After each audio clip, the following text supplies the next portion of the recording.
Hello বন্ধুরা, কেমন আছো তোমরা সবাই? আশা করি ভালো আছো। আমার রূপারকমি চ্যানেলে আর একটি নতুন ব্লগে তোমাদের সকলকে অনেক স্বাগত। কিছুদিন আগে আমি বড় পিসিমণির বাড়ি গিয়েছিলাম, তো যেখানে ব্লগটা শেষ করেছিলাম তারপর থেকে ঠিক শুরু করছি। দেখো বন্ধুরা, বড় পিসিদের হচ্ছে এখানে একটা মন্দির রয়েছে গ্রামের মধ্যে। তো এই মন্দিরটাতে রয়েছে বাবা গঙ্গাধর, সেই গঙ্গাধরেরই গাজন উৎসব।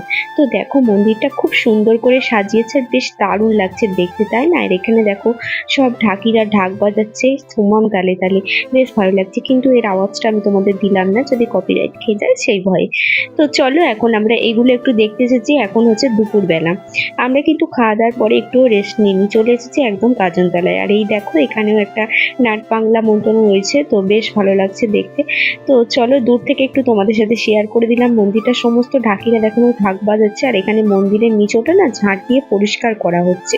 আর এই দিকটা করেছে একটা কঙ্কাল, মানে ঢোলক বাজাচ্ছে, আর তার সাথে একটা মিকি মাউস রয়েছে।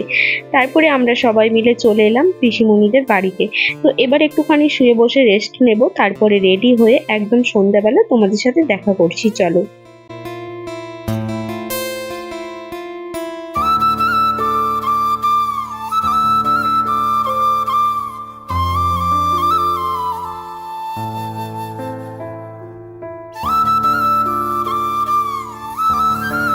ঘুরে টুরে চলে এলাম পিসিমণির বাড়িতে, আর আমি তো একদমই রেস্ট নেইনি। দেখো এখানে বসে বসে হাই তুলছি, কারণ প্রচন্ড পরিমাণে মাইক বাজছিল আর তার সাথে কারেন্ট ছিল না। ঘুম কি আর হয় বলো তো? এখানে বসে বসে রেস্ট নেওয়ার পরে তারপর দেখো এখান দিয়ে যাচ্ছে হচ্ছে ঠাকুর নিয়ে। দেখো এখানে ঢাকিরা প্রথমে রয়েছে, তারপর সন্ন্যাসীরা রয়েছে, আর তারপরে ঠাকুর রয়েছে। তো চলো তোমাদের সাথে একটুখানি শেয়ার করে নিই।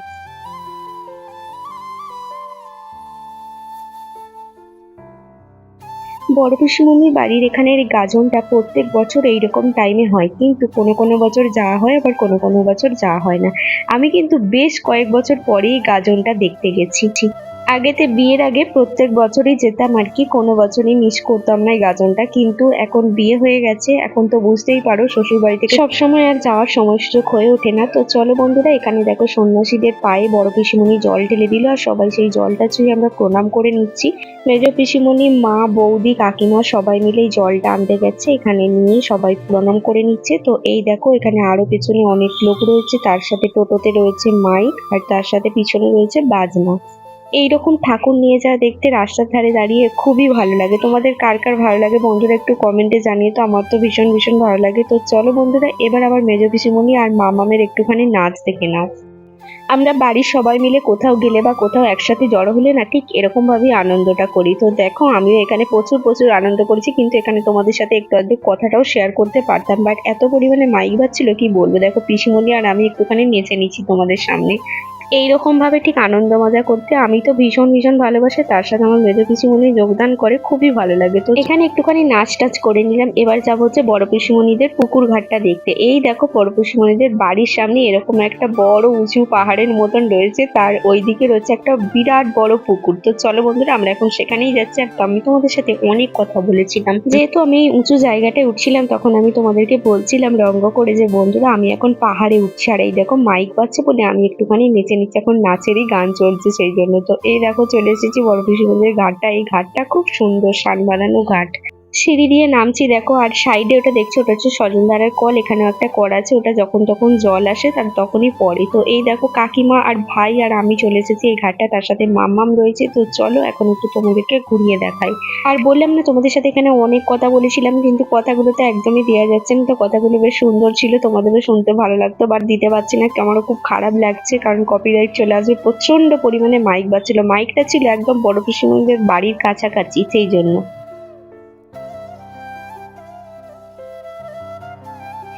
চলে এলাম একদম সন্ধ্যাবেলা, সেজেগুজে রেডি হয়ে নিচ্ছি। এখন যাব হচ্ছে যেখানে ঠাকুর নিয়ে গেল ঘাটটায়, সেখানে সন্ন্যাসীরা ওখান থেকে স্নান করে উঠে আসবেন। কিসে করে উঠে আসবে তো চলো সেটাই দেখা, তোমাদেরকে অবশ্যই দেখাবো, সাথে থাকো। সবাই মিলে বেরিয়ে পড়লাম, এখন যাচ্ছি হচ্ছে এই রাস্তা দিয়ে, একটুখানি হেঁটে যেতে হবে। আর রাস্তার দু সাইডে বসেছে মেলা, লাইটও লাগিয়েছে। তো এই দেখো মেলাগুলো তোমাদের সাথে শেয়ার করছি, আর যার সাথে চলে এসেছি আমরা এখানে ঘাটের কাছে।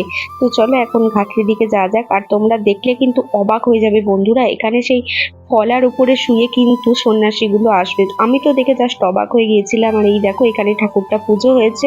সত্যি বলতে বন্ধুরা, সন্ন্যাসীদের এরকম ভাবে আসার ঘটনাটা আমার নিজের চোখে কখনোই দেখা সম্ভব হয়নি। এই ফার্স্ট টাইম আমি দেখবো। এর আগে ফোনেতে দেখেছি আর অনেকের মুখে গল্প শুনেছি, আমি কিন্তু নিজের চোখে ফার্স্ট টাইম দেখবো আর তোমাদের সাথেই শেয়ার করব। তো এই দেখো বন্ধুরা, এখানে প্রচুর লোকজন দেখতে পাচ্ছ। আর ওই দেখো একজনকে নিয়ে চলে গেল, ওইটা আমি তোমাদের সাথে শেয়ার করতে পারিনি কারণ প্রচন্ড পরিমাণে ভিড় হয়েছিল। এখানে তো অলরেডি ঠাকুরের পুজো হয়ে গেছে, এবার ঠাকুরকেও এখান থেকে নিয়ে যাওয়া হবে। আর তার সাথে সাথে সন্ন্যাসীরাও যাবে, আর যারা যারা ডন্ডি কাটবে তারাও এখান থেকে ডন্ডি কেটে কেটে যাবে। এত লোকজন ভিড়ের মধ্যে নিজেকে একটুখানি শেয়ার করে নাও। তার সাথে দেখো পিসিমণি রয়েছে ওদিকে বসে, পিসিমণিকেও একটুখানি দেখিয়ে দিলাম। মায়েরা সবাই রয়েছে এখানে। তো চলো বন্ধুরা, মামাম তো অলরেডি এখানে ঘুমিয়ে গেছে কারণ ওর দুপুরবেলা ঘুমোয়নি। এই দেখো ফলাটা ওরা নিয়ে চলে এলো, কারণ একটা সন্ন্যাসীকে ওরা অলরেডি দিয়ে চলে এলো ওখানে। ফলাটা দেখলেই বন্ধুরা ভয় লেগে যাবে, তো এরকম ভাবে ফলার উপরে শুয়ে যাবে সন্ন্যাসীটা। এই দেখো অলরেডি নিয়ে যাচ্ছে একটা সন্ন্যাসীকে। দেখো আমি এইরকম দৃশ্য এই নিজের চোখের সামনে থেকে দেখছি, দেখো কি ভয়ঙ্কর একটা দৃশ্য, তাই না? তো চলো বন্ধুরা, যাই হোক এই একটা দুর্দান্ত দৃশ্য। আর এটা হচ্ছে ঠাকুরেরই মহিমা। গাজন দেখে বাড়ি আসার পরে বড়মশাইকে আমি এই ভিডিওটা দেখিয়েছিলাম। তারপরে বড়মশাইকে আমি জিজ্ঞাসা করছিলাম যে এরকম হয়, ওদের কিন্তু কিচ্ছু হচ্ছে না, ফলার উপরে শুয়ে ওখান থেকে আসে, জিভের তলা দিয়ে রড ফুঁড়ছে, কিচ্ছু হচ্ছে না। বড়মশাই বললো এর একটা সায়েন্টিফিক কারণ আছে। তো আমি তো কি কারণ জিজ্ঞাসা করলাম, তারপর আমাকে কারণটাও বললো যে এই কারণেই অনেকটা হতে পারে বলেছে, পুরোটা তো আর জানে না। তো সেই জন্যই আমি তোমাদেরকে বলতে পারলাম। এই ফলার উপরে শোয়ার সায়েন্টিফিক কারণটা কি সেটা আমি তোমাদের সাথে এর নেক্সট একদিন অন্য একটা ভ্লগে শেয়ার করব। তো দেখো বন্ধুরা, এখানে দু সাইডে মেলা বসেছে আর তার সাথে এখানে সবাই ডন্ডি খাটছে। আমার পিসিমণিও রয়েছে এখানে, পিসিমণিও ডন্ডি খাটছে। তো চলো এই দেখো মন্দিরে পৌঁছে গেছি আর মন্দিরের চারিপাশে সবাই ডন্ডি দিয়ে ঘুরছে। আর সন্ধ্যাবেলা মন্দিরটা লাইট দিয়ে কত সুন্দর করে সাজিয়েছে, দারুণ লাগছে দেখতে বন্ধুরা। তোমাদের সাথে না শেয়ার করে একদমই পারলাম না। দেখো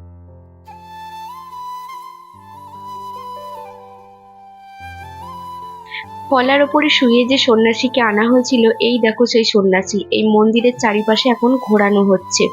মন্দিরের চারিপাশে কয়েকটা পাক ঘোরানোর পরে তারপর এখন সন্ন্যাসীকে নামানো হবে। তো দেখো এই দৃশ্যটা আমি কিছুটা শেয়ার করেছি তোমাদের সাথে, বাট এখানে অনেক লোকজন ছিল তো সেরকম ভাবে বোঝা যায়নি।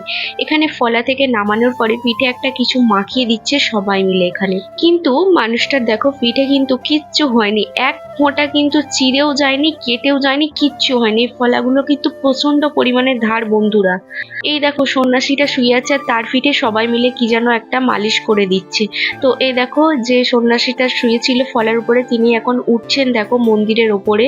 আর তার পিঠে দেখতে পাচ্ছ একদম চকচক করছে, কিন্তু কিচ্ছু হয়নি। তো চলো বাবার কাছে সে একটু প্রণাম করে নিল। একদম চলে এলাম আনন্দ মজা করতে মাইকের কাছে। দেখো আমাদের রাত্রের খাওয়া দাওয়া কমপ্লিট হয়ে গেছে, তার চলে এসেছি ডান্স করতে। আর এখানে সব দাদা ভাইরা আমার চলে এসেছে।